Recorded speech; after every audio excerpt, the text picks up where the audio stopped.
Now we talk about the topic planning and conservation of resources. Human needs are unlimited while the resources are limited. The use of resources have increased tremendously during the last 100 years due to extremely large amount of development in science and technology and population explosion. There is a haphazard and irrational use as well as waste of resources, that too on a very large scale. If we keep on exploiting the resources this way, then soon they will exhaust and we will not be able to maintain the development and the current lifestyle. Looking to this problem and situation, it is the duty of all to conserve resource for the future generation. Hence, it is extremely important to plan for the conservation of resource.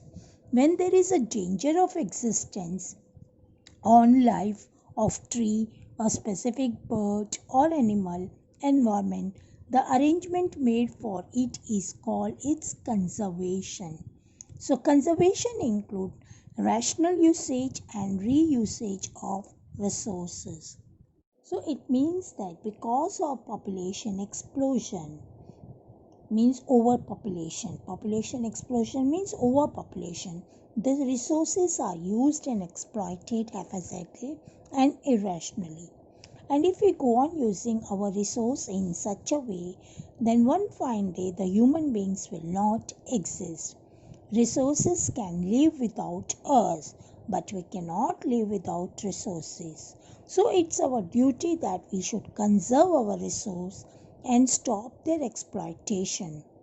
There should be a limit for everything.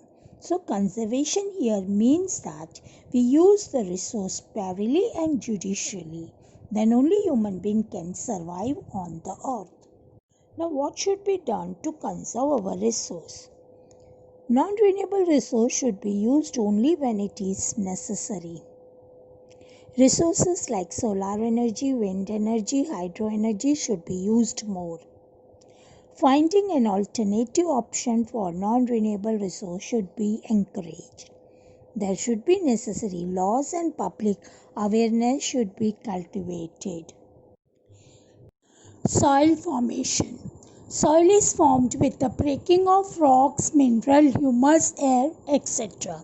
It is a thin layer on the surface of the earth. Vegetation grows on this thin layer. Denudation. It involves the process that causes the wearing away of the earth's surface by moving water, by ice, by wind, and by waves. Soil is the uppermost layer of the earth. It is formed by the decaying of vegetation and insect. The climatic impact in the duration of soil formation is so important and widespread that the soil formed of different types of rock in the region over a long period of time is the same. So the soil formed out of some parental rock under different climatic influence is different. So the factor that involves in the soil formation are parental material, climate, organisms, topography, and time. These are the main factors of soil formation. Now, types of soil. The soil is divided into 8 types by ICAR, that is Indian Council of Agricultural Research. These are alluvial soil, red soil, laterite soil, desert soil, black soil, forest soil, mountain soil, and marshy soil. First one, alluvial soil. Alluvial soil is the most fertile and widespread soil found in India. It is formed due to the deposition of fine slate called alluvium by the river.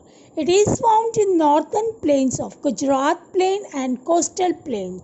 It consists of slate, clay, and sand. It consists of sand, slate, and clay. It is divided into Khadar and Bhangar, that is new alluvium and old alluvium. It contains soil nutrients such as potash, phosphoric acid, and lime. So it is fertile and good for the growth of sugarcane, rice, wheat and pulses. Then red soil. Red soil develops in warm, temperament, moist climate having thin organic and organic mineral layers. Its color is due to the presence of ferric oxide. Red soils are formed due to the weathering of crystalline, igneous rock under low rainfall condition. It is red in color because of the presence of iron in it. Crops like millet, cotton, wheat, jowar, linseed, groundnut, potato, etc. grow in this soil. Third one is laterite soil. The word laterite originated from the Latin word later, which means a brick. This soil can be cultivated by using manure and fertilizer. It is found in Kerala, Karnataka, Tamil Nadu, Madhya Pradesh, Orissa and Assam. Its red color is due to iron oxide, potash and aluminium. When this soil becomes wet, it becomes like butter, and when dry, it becomes very hard. This soil is used for plantation of tea, coffee, rubber and even cashew. Desert soil.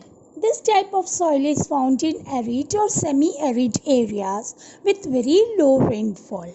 The soil is sandy and infertile. In India, we have desert soil in Rajasthan, some part of Gujarat, Haryana and Punjab.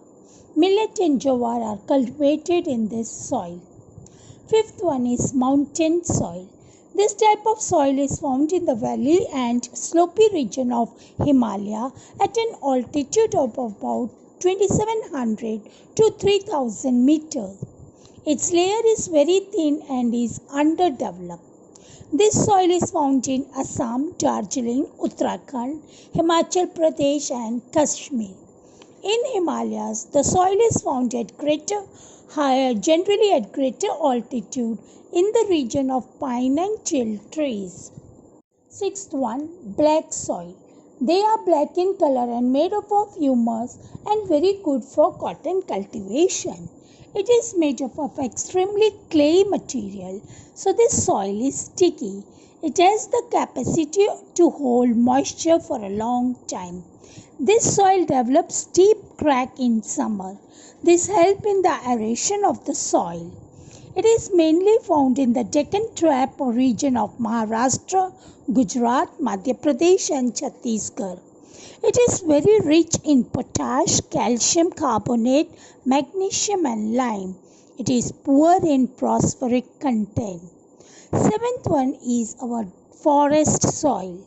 This type of soil is found within the altitude between 3000 to 3100 meters in the coniferous forest of Himalaya, Sahyadri, Eastern Ghat and Terai region of Himalayas. The surface of the earth is covered by shaded leaves of the tree and the upper part of the land becomes black due to increase in the humus caused by the decaying of leaves. The last one, eighth one, is marshy or peaty soil. This type of soil develops in humid region due to the accumulation of biotic elements.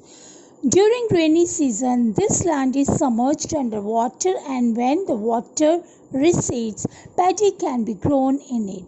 There is an excess of biotic elements and mineral in such soil, but it shows insufficiency in phosphate and potash. Such soil is found in Odisha, West Bengal, coastal Tamil Nadu, central area of North Bihar, in Almora district of Uttarakhand. The soil is very limited extent. After knowing so much about the soil, let us see what you mean by soil erosion. It is the removal of the topsoil from one place to another by natural agency is called soil erosion. It is caused by running water and wind. Deforestation, overgrazing, unscientific agricultural practice are also responsible for large scale of soil erosion. Measure to prevent soil erosion. First one, control the grazing activity on the land. Plantation should be carried out in counter method in slopy region. Plants tree in fallow lands. Construct check dams where there are streams. Cultivate very deeply in the field to reduce the speed of the water. How to conserve the soil? So, soil conservation. Soil conservation means to prevent the soil erosion and to maintain its quality.